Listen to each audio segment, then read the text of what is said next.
Et le pardon se définit comme un processus intérieur, sincère et libre qui permet de se libérer des blessures passées et de renforcer ses liens avec les autres. Bonjour, vous écoutez Bread of Life de DRC Ministry. Je suis Jocelyne et nous lisons le passage dans Matthieu, le chapitre 6, le verset 14. En effet, si vous pardonnez aux autres le mal qu'ils vous ont fait, votre Père qui est au ciel vous pardonnera aussi. Mais si vous ne pardonnez pas aux autres, votre Père ne vous pardonnera pas non plus le mal que vous avez fait. Je parlerai de la nécessité de pardonner en tant qu'enfant de Dieu. Le pardon, c'est capital dans la vie, c'est important pour tout enfant de Dieu de pardonner parce que le pardon fait partie de ce que le Seigneur nous a commandé de faire. Et le pardon se définit comme un processus intérieur, sincère et libre qui permet de se libérer des blessures passées et de renforcer ses liens avec les autres. Il ne s'agit ni d'oublier ni de tout excuser, mais de reconnaître la souffrance, d'écouter, de renoncer à la vengeance et de choisir une démarche apaisée. Ça veut dire que le pardon est un processus, cependant nous devons désirer pardonner. J'aime dire le pardon doit être intentionnel.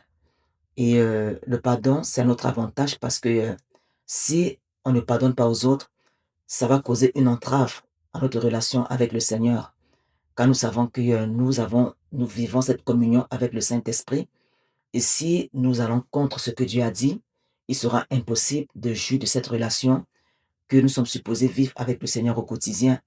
Donc, le pardon, autant pour moi, c'est capital pour toi qui écoutes cet audio. Nous lirons aussi le passage de Matthieu, le chapitre 18, des versets 21 à 22. Dans le contexte, c'est l'apôtre Pierre qui demande au Seigneur Jésus combien de fois il faut pardonner à son frère. Et le Seigneur va dire, effectivement, il va répondre à l'apôtre Pierre. Et alors, Pierre s'approcha de Jésus et lui demanda, Seigneur, combien de fois devrais-je pardonner à mon frère s'il se rend coupable envers moi? Jusqu'à 7 fois? Non, répondit Jésus, je ne te dis pas jusqu'à 7 fois, mais jusqu'à 70 fois 7 fois. Le Seigneur disait en fait à l'apôtre Pierre que le pardon doit être c'est illimité. Ça veut dire, si quelqu'un l'a offensé, il doit pardonner aussitôt. Et cette parole aussi, autant pour moi, s'applique à nous. Donc nous devons être vraiment prompts à pardonner. J'aime dire que nous devons être des personnes qui ont déjà choisi de pardonner à ceux qui nous font du mal avant qu'ils nous fassent du mal. Nous devons avoir cette mentalité parce que tant que nous vivrons dans ce monde, et on sera toujours confronté à différentes situations, des personnes vont nous offenser. Ça peut être notre conjoint, nos enfants, nos parents, un étranger, peu importe.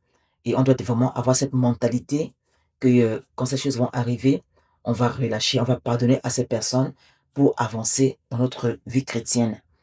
Et quand je préparais cet audio, l'Esprit m'a mis à cœur de parler de la parabole du serviteur impitoyable. Et effectivement, c'est le Seigneur Jésus qui parle juste après qu'il a répondu à l'apôtre Pierre. Il dit, en fait, c'est un maître qui a choisi comme de régler ses comptes, effectivement. Et oui, effectivement, dans la parabole du serviteur impitoyable, c'est effectivement un serviteur qui refuse de pardonner à quelqu'un à qui le maître lui a remis sa dette. Donc, c'est un serviteur qui devait 1000 deniers, 1000 talents autant pour moi à son maître. Et le maître voulait qu'il paye aussitôt, mais ça dit, il a supplié le maître de lui accorder le temps de payer la dette. Et le maître, effectivement, a vraiment, il a vraiment annulé la dette à ce serviteur. Mais sauf que le serviteur n'a pas été capable aussi de rendre l'appareil à celui qui le devait. Et à la fin de la parabole, il va dire, Jésus-Christ, c'est ainsi que Dieu va nous traiter si nous également, on ne pardonne pas à ceux qui nous font du mal. Le pardon est capital parce que j'aime dire, le pardon, le pardon, c'est pour moi, c'est une guérison. Il y a le monde qui a l'âme blessée parce qu'ils n'ont pas pardonné, parce qu'ils gardent des personnes dans leur cœur.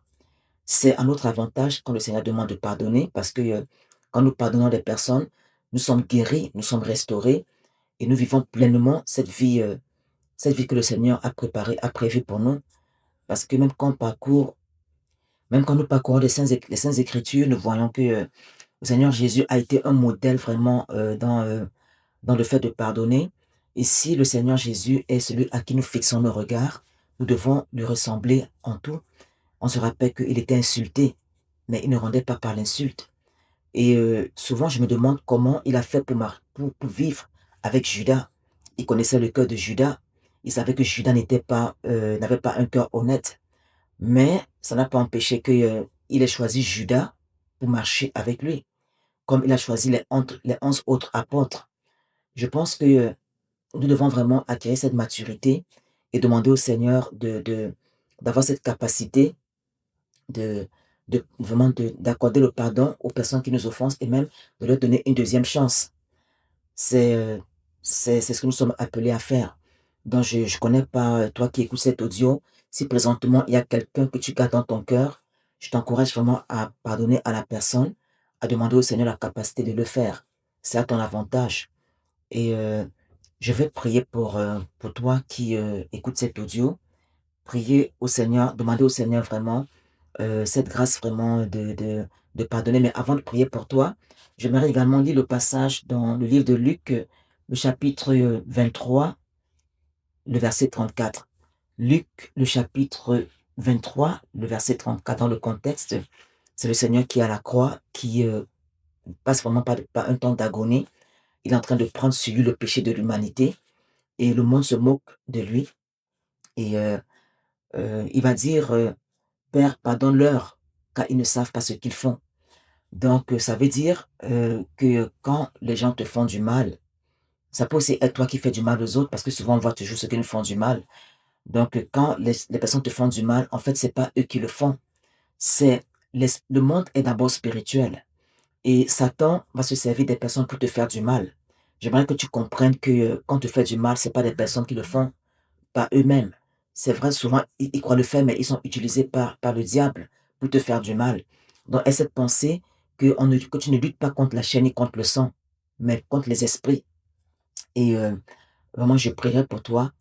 Père éternel, merci pour cette parole.